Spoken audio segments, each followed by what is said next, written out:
గంగన్న ముందు నడుస్తున్నాడు. అతని నెత్తి మీద ఒక పాత ట్రంక్ పెట్టుంది. పెట్లో ఏముందో అతను తెరచి చూస్తే తప్ప మనకు అర్థం కాదు. అతని వెనకాల భార్య నరసమ్మ, కొడుకు నారాయణ, కోడలు వెంకటలక్ష్మి నడుస్తున్నారు. నరసమ్మ చేతిలో బట్టల మూట ఉంది.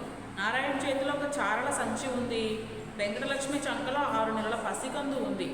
వాళ్ళు బస్సు దిగి నడుస్తున్నారు. నడుస్తున్న రోడ్డు నున్నగా ఉంది. రోడ్డుకి ఇరువైపులా పచ్చని పత్తి పొలాలు సాయంత్రం ఎండకు మెరుస్తూ మందంగా వీస్తున్న గాలికి రెపరెపలాడుతున్నాయి. కంటికి ఆరినంత దగ్గరలో గుబురు చెట్లు, వాటి మధ్య తెల్లని మేడలు కనిపిస్తున్నాయి. అదే మనం చేరాల్సిన ఊరు అంటూ మెల్లగా గొణిగాడు గంగన్న.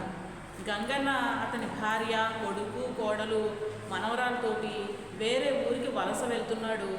ఆ ఊరు దగ్గరలోకి రాగానే దారి పక్కన పచ్చని పత్తి చేలు, తెల్లటి మేడలు కనిపించగానే ఇదే మనం రావాల్సిన ఊరు అని గంగన్న తన కుటుంబానికి చెప్పాడు.